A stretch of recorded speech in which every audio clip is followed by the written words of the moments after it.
প্রিয় দর্শক আসসালামু আলাইকুম। আমি কৃষিবিদ মোহাম্মদ রুবেল হোসেন। দর্শক, আশা করি সবাই ভালো ও সুস্থ আছেন। বরাবরের মতো আজকেও আমি আসলাম আপনাদের মাঝে একটি নতুন ভিডিও নিয়ে। নতুন ভিডিওটি আজকের মূলত সাবজেক্ট বা যদি ভিডিওর আপনারা কন্টেন্ট বলেন, সেটা হচ্ছে যে ওডিসি 3 সজনার চারা নিয়ে। আপনারা জানেন যে বর্তমানে আমাদের দেশে সজনার যে জাতটা খুব জনপ্রিয়তা লাভ করছে সেটা হচ্ছে ওডিসি 3, যেটা ইন্ডিয়ান জাত। আমাদের দেশে এটার চাষ মোটামুটি শুরু হয়ে গেছে।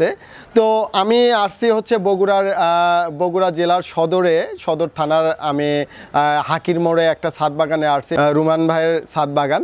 তো এই ছাদ বাগানে একটা ওডিসি 3 চারা, একটা সজনার চারা উনি রোপণ করেন একটা জিও ব্যাগে, এবং উনি খুশির সংবাদ হলো অলরেডি ওই গাছ থেকে মোটামুটি 3.5 থেকে 4 মাসের মধ্যে উনি প্রায় 8 থেকে 10টি সজনা অলরেডি উনি এটা কালেক্ট করেছেন। এবং এখনও আমরা যদি দেখি যে গাছে এখন ফুল ধরে আছে এবং এটা 12 মাসই ফলন যে দেয় তার একটা প্রমাণ আমি আজকে আপনাদের দেখাবো।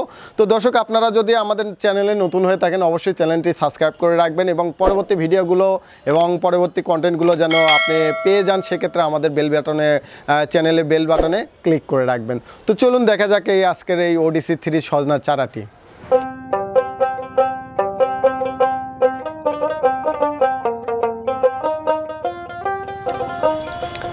তো দর্শক, আমরা যে সজনার গাছটি দেখতে পাচ্ছি এটা মূলত একটা ছাদ বাগানের একবারে কর্নারে এই সজনার গাছটি রাখা, এবং এটা একেবারে হচ্ছে যে উত্তর সাইডে, যে সাইডে আপনার এটা কোনো গাছকে ডিস্টার্ব করতে পারছে না। এটা দেখতে পাচ্ছেন একটা ব্ল্যাক জিও ব্যাগে এই গাছটি দেওয়া আছে, এবং গাছটি মোটামুটি আপনার 7-8 ফিটের মতো উচ্চতা হয়েছে। তো এখানে যে সজনার গাছটি আমি দেখতে পাচ্ছি, এখানে আমি অলরেডি গাছের যে ফল খাইছে সেটার কিন্তু এখানে একটা চিহ্ন আছে। এখানে এই যে ফল ধরা ছিল, এখান থেকে ফল ছিঁড়ে খাওয়া হয়েছে, এবং ওপরেও এই ছিঁড়ে খাওয়ার যে চিহ্নটা এখানে কিন্তু দেখা যাচ্ছে যে এখান থেকে অলরেডি উনি ফল যে সজনাটা ওটা কালেক্ট করছেন। এবং আমি যদি এর পাশাপাশি আপনাদের দেখাই দর্শক, এই যে দেখতে পাচ্ছেন আপনারা, এখানে কিন্তু ভরপুর ফুল ধরে আছে। এখানে কিন্তু ফুল ধরে আছে অনেক সুন্দর, অনেকগুলো ফুল ধরে আছে। তো আশা করা যায় যে এখান থেকে আপনার ভালো পরিমাণে এবার একটা সজনা ধরবে, এবং পাশে কেবল বের হচ্ছে, তার মানে এটা হচ্ছে যে 12 মাসই একটা সজনার গাছ, যেটা আমরা প্রমাণ কিন্তু এখানে হাতে নাতে পেয়ে গেলাম যে একটা ছাদের কর্নারেও কিন্তু এইরকম একটা, আপনাদের যাদের ছাদ বাগান আছে বা আপনারা যারা প্রফেশনালি আপনারা সজনার চাষ করতে চাচ্ছেন, তারাও কিন্তু আপনার চাইলে এভাবে সজনার গাছ ওডিসি 3 লাগায় আপনার কিন্তু এই ফসলটা করতে পারেন। তো এখানে কিন্তু যে চারার ব্যাপারটা হয় সেটা হচ্ছে যে এই চারাটা যখন আপনারা রোপণ করবেন খুব দ্রুত কিন্তু এটা বড় হয়।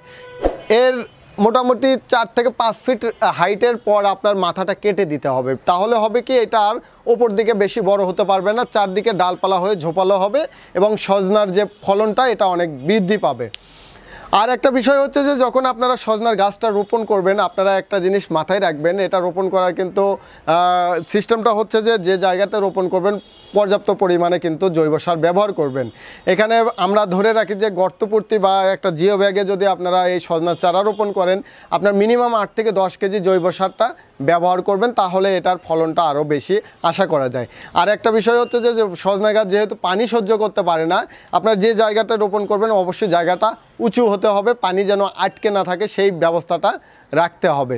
তো মূলত মোটামুটি এই পরিচর্যা, এর বেশি কোনো পরিচর্যা নেই। এর পাশাপাশি হচ্ছে যে প্রতিটা গাছের সাথে একটা করে এইভাবে বাঁশের একটা করে খুঁটি দেবেন, যাতে করে ঝড় বা কোনো কিছু হলেও এইটাতে আটকে থাকে, যাতে করে এইটা হেলে না পড়ে বা ভেঙে না যায়, যার কারণে একটা সাপোর্ট দরকার হয় এই ঝড়ের সময়। এই সাপোর্ট থেকে এই বাঁশটা রক্ষা করবে।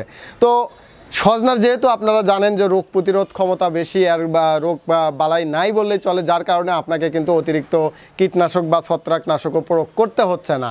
এই কারণে অন্তত এই ফসলটা আপনার একবার রোপণ করে আপনি দীর্ঘদিন কিন্তু এটার ফসলটা তুলতে পাচ্ছেন, এবং এখানে খরচটা একেবারে নাই বললেই চলে।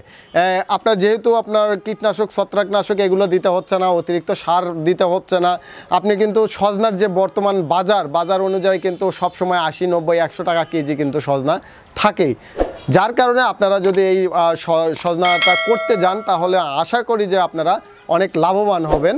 আর একটা বিষয় হচ্ছে যে আমরা যখন এই চারাটা লাগাবো, যখন জমিতে লাগাবো, অবশ্যই 4.5 হাত পর পর একটি করে গাছ দেব। একটা স্পেস থাকবে, যে স্পেসটা এই 4.5 হাত স্পেসটা থাকলে হচ্ছে কি আমরা যেহেতু মাথা কেটে দিচ্ছি তাহলে গাছটা ঝোপালো হচ্ছে এবং আমরা ফলনটা ঠিকঠাক পেয়ে যাব। আর দর্শক, আমরা দেখতে পাচ্ছি যে আমাদের দেশে কিন্তু এই ODC3 নামে কিছু মানে অন্য জাতও কিন্তু সেল করা হচ্ছে, যাদের দেখা যাচ্ছে যে মোটামুটি 3-4 মাসেও কোনো ফুল আসেনি। যাদের এই রকম অবস্থা যে 3-4 মাসেও কোনো ফুল আসতেছে না, সেটা কনফার্ম কিন্তু ODC3 নয়, মানে আপনাকে 2 নাম্বার কোনো বীজ দেওয়া হয়েছে। তো সেক্ষেত্রে আপনাদের যদি এই ODC3 সজনার অরিজিনাল জাত লাগে, চারা বা বীজ, তাহলে আমরা কৃষিবন্ধু অ্যাগ্রো সার্ভিস আপনাদেরকে এই বীজটা বা চারাটা সরবরাহ করতে পারবো। এক্ষেত্রে আপনারা আমাদের সাথে যোগাযোগ করতে পারেন। আমাদের ঠিকানা হলো কৃষিবন্ধু অ্যাগ্রো সার্ভিস, মুরাদপুর, মোকামতলা, শিবগঞ্জ, বগুড়া। এটা আমাদের ফার্মে গেলে আপনারা চারা পেয়ে যাবেন, বীজ পেয়ে যাবেন। এর পাশাপাশি আমাদের বগুড়া সদরে আছে শোরুম, বগুড়া কামারগাড়ি কলেজ গেট, এটা আজিজুল হক কলেজের পাশে। 01302676788 এই দুইটা নাম্বারে কথা বললে আমরা আপনাদেরকে এই ODC3 অরিজিনাল জাতের সজনাটা দিতে পারবো। তো সবাই ভালো থাকবেন, সুস্থ থাকবেন। পরবর্তী ভিডিও পাওয়ার জন্য অবশ্যই আমাদের চ্যানেলের সাথে থাকবেন। সবাইকে ধন্যবাদ। আসসালামু আলাইকুম।